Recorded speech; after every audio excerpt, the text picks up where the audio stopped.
बिस्मिल्लाहिर्रहमानिर्रहीम, अस्सलाम वालेकुम। फर्स्ट ईयर का जो हम लास्ट टाइम पढ़ रहे थे वो हम कॉम्बिनेशन पढ़ रहे थे। कॉम्बिनेशन का मैंने आपको कॉन्सेप्ट दिया था, हम कॉम्बिनेशन की कैसे क्वेश्चन में यूज़ करते हैं। समटाइम्स हमारे पास कुछ ऐसे क्वेश्चन आ जाते हैं जिसमें हम नहीं पता चल रहा होता है, बच्चे कंफ्यूज हो जाते हैं कि भाई इसमें आप परम्यूटेशन का कॉन्सेप्ट लगाएं या यहाँ पे कॉम्बिनेशन से सॉल्व होगा।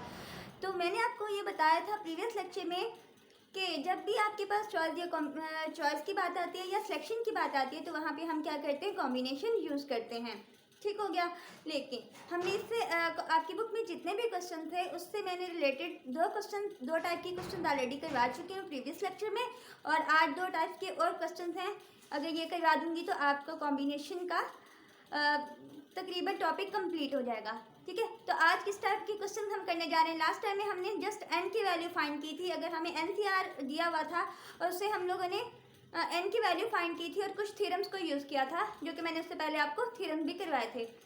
आज क्या करेंगे, आज हम एन और आर दोनों की वैल्यूज़ कैलकुलेट करेंगे। ठीक है, आपको याद होगा अपना कॉम्बिनेशन का फार्मूला, आपको याद होगा अपना परम्यूटेशन का फार्मूला, आज दोनों को यूज़ करना है हमने। ठीक है, अब हमारे पास जो क्वेश्चन है वो है find values of N and R. आपकी 7.4 टेक्स्ट बुक की 7.4 का क्वेश्चन नंबर 3 का फर्स्ट पार्ट है ये, find values of N and R. हमने एन और आर दोनों की वैल्यूज फाइंड आउट करनी है, जबकि हमें क्वेश्चन गिवन है N C R is equal to 35, N P are is equal to 10। ठीक है, अब हम क्या करने जा रहे हैं, आपको पता है एन सी आर का फार्मूला, आपको पता है एन पी आर का फार्मूला, तो इनके फार्मूले जस्ट सोल्यूशन कैसे फाइंड करेंगे, हमें एन और आर की वैल्यू कैलकुलेट करनी है। अगर एन और आर की वैल्यू हम कैलकुलेट करने ही जा रहे हैं तो यहाँ पे है आर। ठीक है, हमें इनके फार्मूला पता होने चाहिए। आप जानते हैं एन सी आर का क्या फार्मूला, एन का फैक्टोरियल ओवर आर का factorial into N minus are का फैक्टोरियल। ठीक हो गया, ये तो कॉम्बिनेशन का फार्मूला हो गया। अब हम क्या करते हैं, हम अपने परम्यूटेशन का फार्मूला देखते हैं। परम्यूटेशन का फार्मूला क्या होगा, n P are is equal to N का factorial over N minus are का फैक्टोरियल। ठीक है, परम्यूटेशन का फार्मूला, ये कॉम्बिनेशन का फार्मूला। अब हम क्या करेंगे, हमारे पास जो कॉम्बिनेशन गिवन है वो किसके बराबर है, वो 35 के बराबर है। ठीक है, अब हम क्या करने जा रहे हैं, इसको हम रखेंगे एन का फैक्टोरियल ओवर आर का फैक्टोरियल, एन माइनस आर का फैक्टोरियल इज इक्वल टू 35।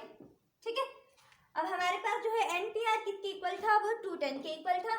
तो अब हम इसकी जगह हम क्या पुट कर सकते हैं, 210 इज इक्वल टू एन का factorial over N minus are का फैक्टोरियल। एक को इक्वेशन नंबर 1 का नाम दे देते हैं, दूसरे को इक्वेशन नंबर 2 का नाम दे देंगे। हमें चूंकि चाहिए एन और आर की वैल्यू कैलकुलेट करनी है, हम क्या करेंगे, किस तरह से एन और आर की वैल्यूज निकाल सकते हैं।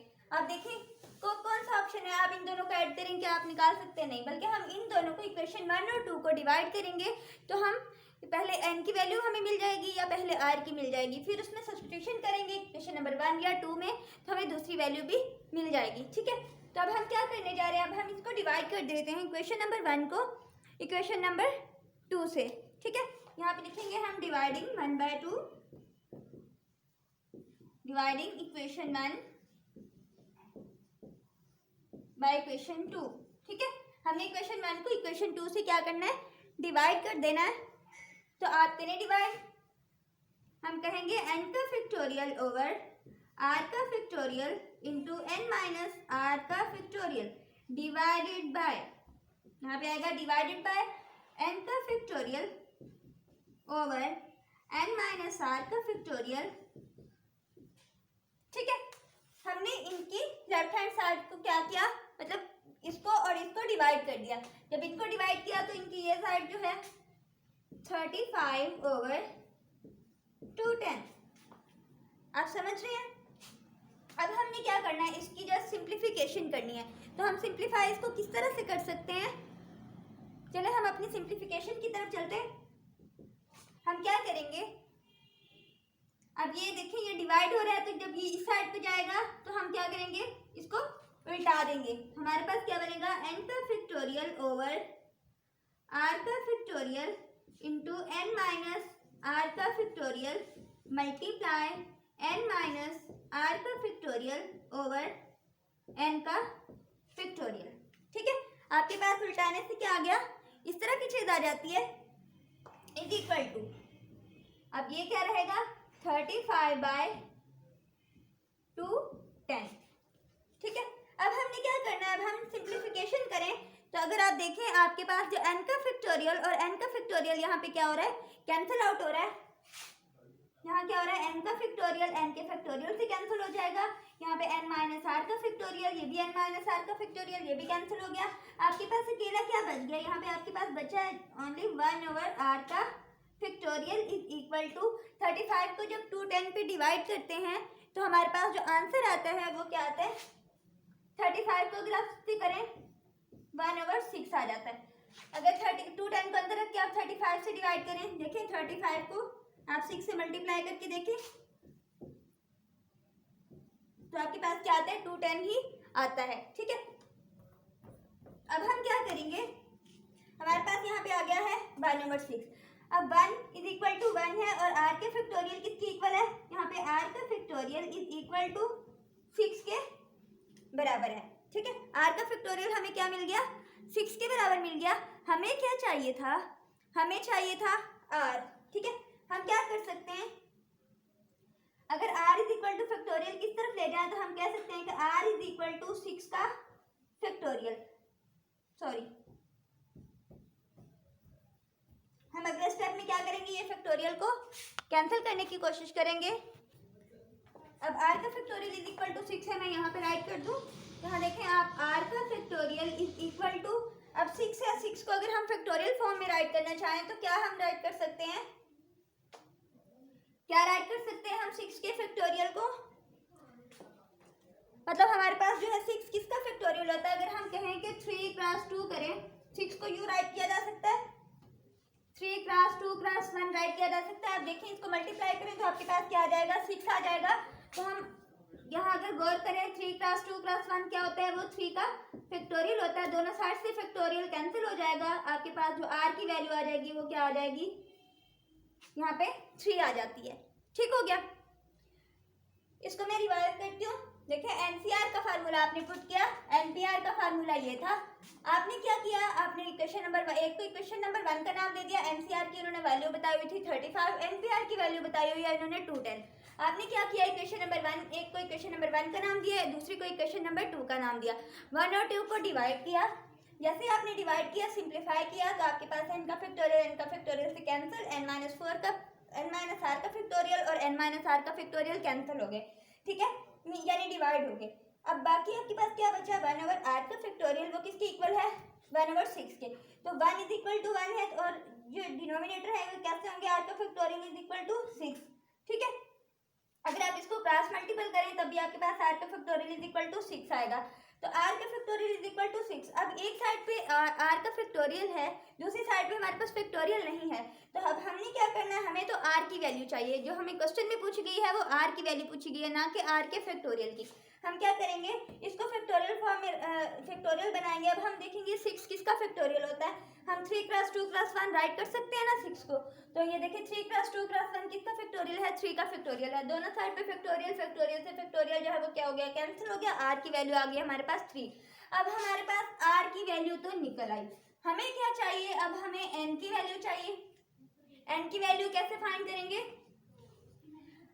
अगर मैं इसमें इक्वेशन नंबर 2 में पुट कर दूं, अगर मैं इक्वेशन नंबर 2 में इसको पुट कर दूं r की वैल्यू को, तो मेरे पास जो है वो n की वैल्यू आ सकती है। मैं कह सकती हूँ कि put r is equal to 3 in equation number 2। Equation number 2 में मैंने क्या किया, r की वैल्यू को पुट कर दिया। अब यहाँ पे n का factorial over n minus r की जगह क्या रखूंगी, 3 रखूंगी, n-3 का फैक्टोरियल बन जाएगा। ठीक है, अब 210 इज इक्वल टू n का फैक्टोरियल। अब देखिए n का फैक्टोरियल, इसे हम अगर एक्सपैंड करना चाहें तो हम किस तरह राइट कर सकते हैं, n का फैक्टोरियल किसके इक्वल होगा, यहाँ पे देखें n का फैक्टोरियल को हम कैसे राइट कर सकते हैं, n into n-1, n-2, n-3 up to so on, ऐसे कर सकते हैं ना। कहाँ तक जाएगा हमें नहीं पता। अगर हम यहाँ पे स्टॉप करना चाहें n-3 का फैक्टोरियल, तो हम यू भी राइट किया जा सकता है, n का factorial is equal to n into n-1, n-2, n-3 का फैक्टोरियल। यू राइट किया जा सकता है, बिल्कुल किया जा सकता है, तो हम यू टू राइट कर लेते हैं।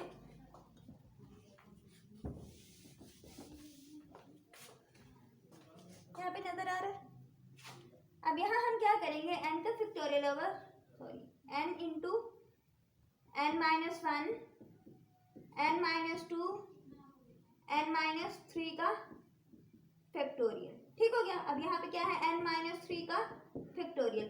अब यहाँ पे n माइनस 3 और n माइनस 3 क्या हो जाएंगे, ये दोनों के साथ n माइनस 3 का फैक्टोरियल और n माइनस 3 का फैक्टोरियल कैंसिल हो गए, यानी डिवाइड हो गए। हमारे पास क्या बचा है, n into n minus 1 n into n minus 1 n minus 2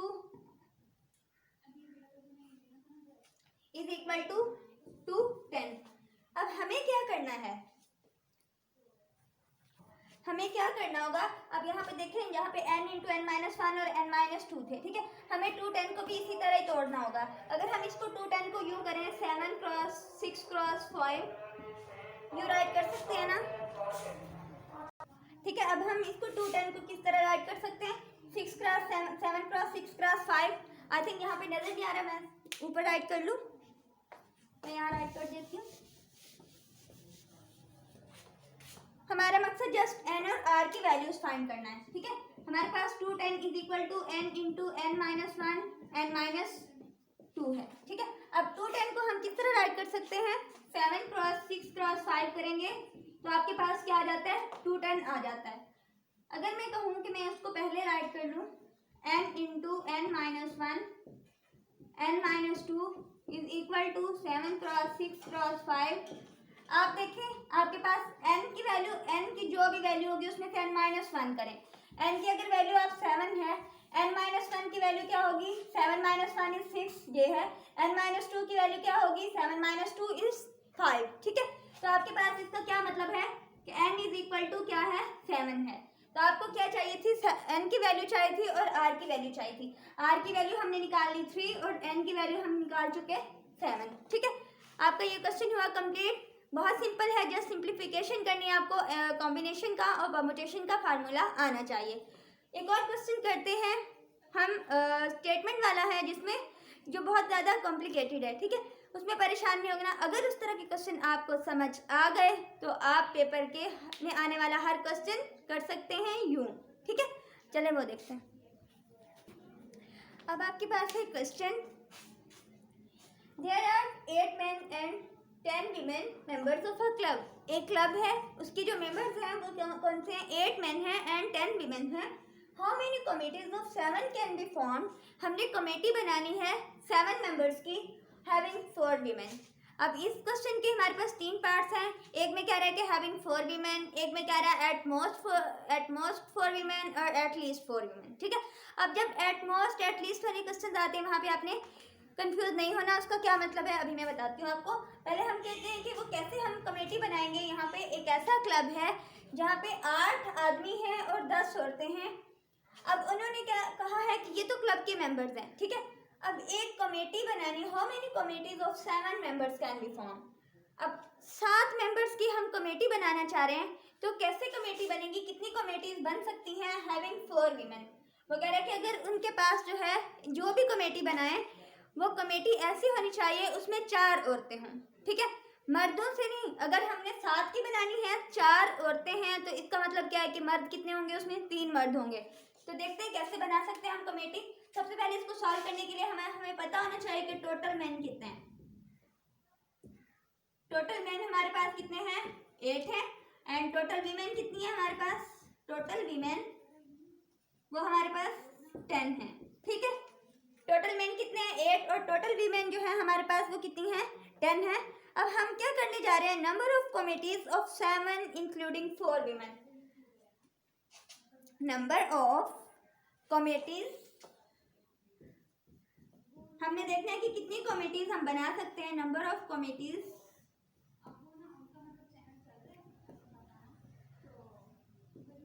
of 7 members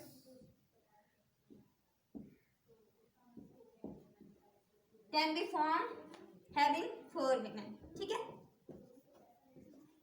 अब इन्होंने क्या किया है, एक ऐसी कमेटी बनाई है, कमेटी में ये शर्त दे दी गई है कि आपने 7 मेंबर्स रखने हैं। जब 7 मेंबर्स की कमेटी बनाएंगे तो उन्होंने ये भी बता दिया कि आपके पास जो वीमेन होनी चाहिए वो कितनी होनी चाहिए, आपके पास 4 वीमेन हों, ठीक है। जब 4 वीमेन होंगी तो इसका क्या मतलब है, तो आपके पास टोटल मेन कितने थे, 8 थे, ठीक है, और टोटल वीमेन कितनी थी, 10 थी। अब इन 10 में से उन्होंने 4 वीमेन सेलेक्ट कर ली, और अगर 4 वीमेन सेलेक्ट कर ली हैं तो आपके पास टोटल मेंबर 7 होने चाहिए थे, तो बाकी जो मेन है वो कितने हैं, वो 3 मेन बच जाएंगे। कितने बचेंगे, 3 मेन बच जाएंगे। अब 3 मेन हमने किस में से सिलेक्ट करने हैं, टोटल 8 मेन में से। अब इसकी कॉम्बिनेशन कैसे बनेगी, कॉम्बिनेशन में ऐसे होगा, अगर वीमेन की कॉम्बिनेशन देखें तो वो वीमेन का हम क्या करेंगे, हमारे पास होता है NCR, ठीक है। अब यहाँ पे टोटल वीमेन कितनी है, टोटल वीमेन हमारे पास 10 है, तो N की जगह हमारे पास क्या आ जाएगा, 10 आ जाएगा। और हमने सिलेक्टेड वीमेन कितनी है, 4 वीमेन को सिलेक्ट किया, तो R की जगह हमारे पास क्या आ जाएगा, 4 आ जाएगा, ठीक हो गया। अब लेते हैं NCR फॉर वीमेन। पहले वीमेन के लिए किया, अब हम किसके लिए कर रहे हैं, मेन के लिए कर रहे हैं। तो N की क्या मतलब है, N का मतलब है टोटल मैन कितने हैं, यहाँ पे हमारे पास टोटल मैन थे 8, N की जगह क्या आ जाएगा 8, और हमने सिलेक्ट कितने किए, अगर हमने 4 वीमेन को सिलेक्ट किया तो इसका क्या मतलब है, 7 की कमेटी में 3 ही आदमी बचेंगे, तो R की जगह हमारे पास क्या आ जाएगा, 3 आ जाएगा। अब ठीक है, अब हमारे पास ये वीमेन की कॉम्बिनेशन खड़ी है, ये मेन की कॉम्बिनेशन खड़ा है। अब आपको यहाँ पे ये डिसाइड करना है कि ये दोनों कॉम्बिनेशंस को हम मल्टीप्लाई करेंगे या ऐड करेंगे, क्योंकि उन्होंने कहा है कि हमने एट अ टाइम मर्दों को भी लेना है और औरतों को भी लेना है, ठीक है। हमने 7 मेंबर्स बनाने हैं इंक्लूडिंग मेन एंड वीमेन। तो अगर जब हम एट अ टाइम दोनों को ले रहे हैं तो हम कौन सा प्रिंसिपल यूज करेंगे, प्रिंसिपल ऑफ मल्टीप्लीकेशन।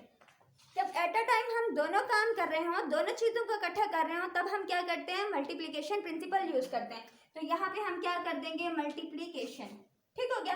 अब आपको फार्मूला आता है कॉम्बिनेशन का, चले उसको सॉल्व करते हैं इसको। अब यहाँ पे क्या आएगा, 10 का फैक्टोरियल ओवर 4 का फैक्टोरियल इंटू 10 माइनस 4 का फैक्टोरियल मल्टीप्लाई 8 का फैक्टोरियल ओवर 3 का फैक्टोरियल इंटू 8 माइनस 3 का फैक्टोरियल, ठीक हो गया। अब इसको सिंप्लीफाई करेंगे तो आपके पास सिंप्लीफिकेशन से क्या आंसर आता है, वो सिंप्लीफाई तो आप खुद भी कर सकते हैं, क्योंकि मैंने आपको सिंप्लीफिकेशन बता रखी है कि हम सिंप्लीफिकेशन किस तरह से कर सकते हैं। इसका आंसर आएगा हमारे पास 11760, ठीक है। आंसर कितना आएगा, 11760। इसका क्या मतलब है, हम इतने नंबर की कमेटी बना सकते हैं, मतलब इतने तरीकों से 11760 कमेटीज हम बना सकते हैं, जिनमें हमारे पास 4 औरतें और 3 मर्द रहेंगे, ठीक है। हमने क्या करना है, 4 औरतें और 3 मर्द जब रहे हमारे पास, तब हम इतने नंबर ऑफ वेज में कमेटीज बना सकते हैं, इतनी कमेटियां बना सकते हैं। तो ये तो हो गया हमारे पास जब 4 औरतें थी, ठीक है। अब हम करने जा रहे हैं जब हमारे पास एट द मोस्ट 4 वीमेन हो। अब हमारा क्वेश्चन क्या होगा, at the most 4 women, at the most 4 women. अब आप सोच रहे होंगे एट द मोस्ट 4 वीमेन का क्या मतलब है। यहाँ एट द मोस्ट 4 वीमेन का ये मतलब है कि हम जो कमेटी बनाने जा रहे हैं 7 मेंबर्स की, उसमें हमारे पास जो मैक्सिमम औरतें जो हैं हम 4 ले सकते हैं। 3 की भी कमेटी, 3 औरतें लेके भी कमेटी बनाई जा सकती है, 2 लेके भी, 1 लेके भी कमेटी बनाई जा सकती है। लेकिन हमारे पास जो ज़्यादा से ज़्यादा औरतें हम सिलेक्ट कर सकते हैं, सिर्फ 4 औरतें, एक कमेटी में सिर्फ 4 औरतें ज़्यादा से ज़्यादा हो सकती हैं, उससे कम हो सकती हैं, लेकिन ज़्यादा से ज़्यादा 4 हो सकती हैं, 4 से हम बढ़ नहीं सकते, ठीक है। तो इसके लिए अगर 4 कहते हैं कि एट द मोस्ट 4 वीमेन हो, तो इसका क्या मतलब है कि हमारे पास 4 औरतें, अगर हम 4 औरतें ले लेते हैं, 4 वीमेन ले लेते हैं, तो इसका क्या मतलब है, मेन कितने होंगे हमारे पास, 7 की कमेटी बनानी है, हमारे पास 3 मेन होंगे, ठीक है। एक ये पॉसिबिलिटी है हमारे पास। और अगर हम कहते हैं कि हम 3 वीमेन रखते हैं, ठीक है, हम 4 नहीं रखते, हम 3 वीमेन रखते हैं, तो 3 वीमेन के साथ हमारे पास जो है मेन कितने होंगे, यहाँ पे 4 मेन हो जाएंगे, ठीक है। और एक और ये भी पॉसिबिलिटी है कि हमारे पास 2 वीमेन हो। अगर मैं कहती हूँ कि हम लोग पहले 3 वीमेन ले रहे थे, अब 2 वीमेन ले लें, तो हमारे पास यहाँ पे मेन कितने हो जाएंगे, 5 मेन हो जाएंगे। आप बात समझ रहे हैं ना। हमने क्या करना है, एट द मोस्ट 4 वीमेन लेनी थी, at the most for women का मतलब ये था कि हम जितनी भी कमेटीज बनाएं उनमें जो ज़्यादा से ज़्यादा औरतें इकट्ठी करें वो 4 हों, ठीक है। 4 से कम हो सकती हैं। तो हमने सपोज किया कि अगर हम 4 औरतें लें तो हमारे पास मर्द 3 होंगे, 3 औरतें लें तो मर्द 4 होंगे, 2 औरतें लें तो मर्द 5 होंगे। अगर मैं एक ही औरत रख लूँ तो मेरे पास क्या होगा, अगर 1 वुमेन हो तो मेन कितने होंगे, 6 मैन हो जाएंगे, ठीक है। इस तरह के हमारे, हम अब इसकी भी कॉम्बिनेशन, इसका भी कॉम्बिनेशन, इसका भी कॉम्बिनेशन और इसका भी कॉम्बिनेशन फाइंड आउट करेंगे, ठीक है। यहाँ पे हमें कितनी कॉम्बिनेशन फाइंड करना पड़ेंगी, 4 कॉम्बिनेशन फाइंड करना पड़ेंगी, ठीक है। अब उन्होंने क्या कहा है, आपने कमेटी बनानी है लेकिन शर्त ये है कि मर्द और औरतें दोनों कमेटी में होनी चाहिए, ठीक है। जब मर्द और औरतें दोनों का होना लाजमी है तो हम ये कमेटी बनेगी 4 औरतों और 3 मर्दों वाली, या ये कमेटी बनेगी या ये बनेगी या ये बनेगी, ये मर्द और औरतों वाली कॉम्बिनेशंस को हम क्या करेंगे, मल्टीप्लाई करेंगे। क्यों? क्योंकि ये ज़रूरी है कि मर्द और औरतें मिला के कमेटी बना रहे हैं। लेकिन अब आप कहेंगे एक तो ये कमेटी बन गई, एक ये कमेटी, एक ये कमेटी, एक ये कमेटी, ठीक है। अब इन 4 कमेटीज के दरमियान, इन 4 कमेटीज जो मतलब एक इसकी कॉम्बिनेशन, एक इसका कॉम्बिनेशन, इसका और इसका, इनको ऐड क्यों करेंगे? क्यों? क्योंकि हम कह रहे हैं कि at the most for women की हम कमेटी बनाएं, हमारे पास या ये कमेटी बने, या हम इस कमेटी को सिलेक्ट कर लें, या इसको सिलेक्ट कर लें, या इसको सिलेक्ट कर लें। यहाँ पे एक बार हम और का यूज़ कर रहे हैं। हमने जो 4 कमेटीज बन गई हैं, हमारे पास 4 पॉसिबिलिटीज़ हैं कमेटी बनाने की, उनमें से हमने कोई एक कमेटी सिलेक्ट करनी है भाई। तो इस तरह से उनके दरमियान हम प्लस का साइन लगाएंगे। तो देखते हैं कैसे। अगर यहाँ पे पहले एक कमेटी थी 4 वीमेन और 3 मैन वाली, हम यहाँ पे क्या करेंगे, 4 वीमेन, और टोटल वीमेन कितनी है भाई हमारे पास, यहाँ पे टोटल वीमेन को देखो, ठीक है। और सॉरी, यहाँ पे एक और भी हमारे पास कमेटी बन सकती थी कि अगर हम औरतें ले ही ना, औरतें कोई भी ना हो, तो यहाँ पे सिर्फ 0 वीमेन हो, ठीक है, 0 वुमेन हो, और हमारे पास मैन जो है वो क्या हो, वो 7 के 7 मैन ही हो, ठीक है। हमने 7 मेंबर्स की कमेटी बनानी है, ये भी तो पॉसिबिलिटी है ना कि औरत हो ही ना, ठीक है। ये भी एक हमारे पास क्या है, पॉसिबिलिटी है कि औरत हमारे पास हो ही ना। अच्छा, अब इनकी हम कॉम्बिनेशन देखते हैं। टोटल वीमेन, यहाँ पे 4 वीमेन है, सिलेक्टेड 4, टोटल वीमेन कितनी थी हमारे पास, 10 वीमेन थी। मल्टीप्लाई मैन कितने हैं, मैन टोटल थे हमारे पास 8 थे, और हमारे पास सिलेक्टेड कितने हैं, 3 हैं। इनके दरमियान मल्टीप्लिकेशन इस वजह से लगाए क्योंकि एक ये कमेटी बनी है, इस कमेटी में मैन और वीमेन दोनों मौजूद हैं, ठीक है। अब अगली कमेटी के दरमियान प्लस क्यों लगाने जा रहे हैं, क्योंकि हम लोगों ने ये जो 5 कमेटीज है हमारे पास, उनमें से कोई एक सिलेक्ट करनी है, ठीक है।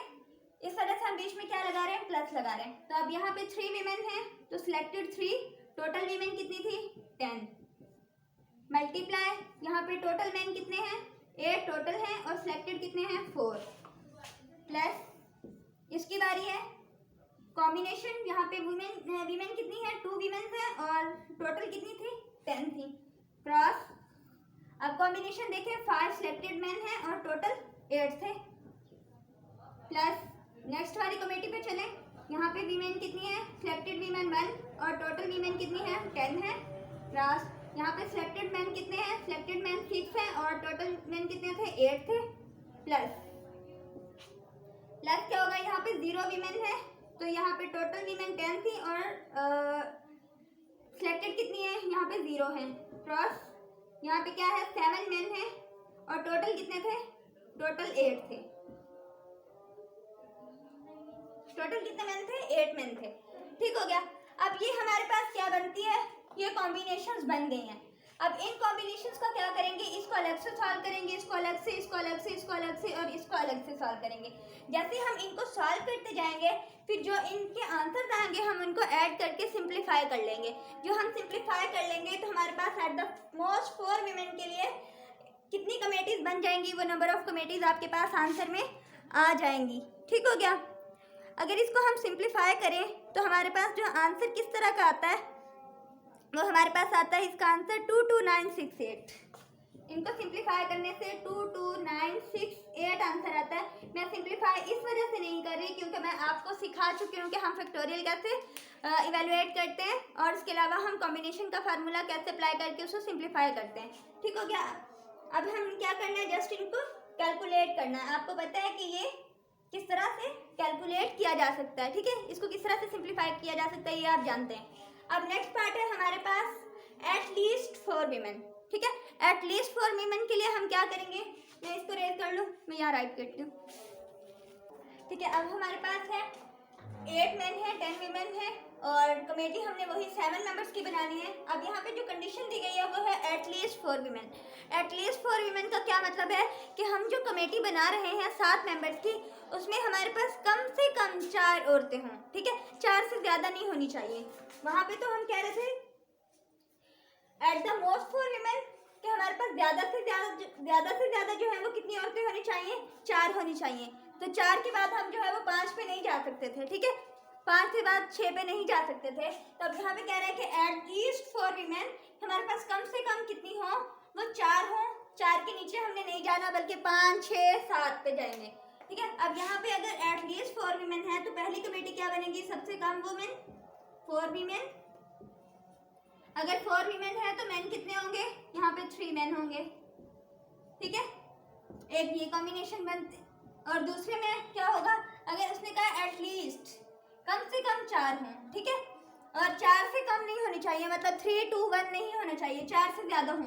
अब 5 वीमेन हों, यहाँ पे क्या हो, 5 वीमेन हो तो मैन कितने होंगे, मैन यहाँ पे होंगे 2 मैन हो जाएंगे, 2 मैन, ठीक है, एक ये कॉम्बिनेशन बनता है। अब अगर मैं कहूँ कि मैं 6 वीमेन ले रही हूँ, 6 वीमेन हो तो मैन कितने हो जाएंगे, 1 मैन 1 मैन, ठीक है। अगर मैं कहूँ कि 7 वीमेन ले लूँ, सारी की सारी ही औरतें आ जाएं और मैन कितने हो जाएंगे, 0 मैन होगा, ठीक है।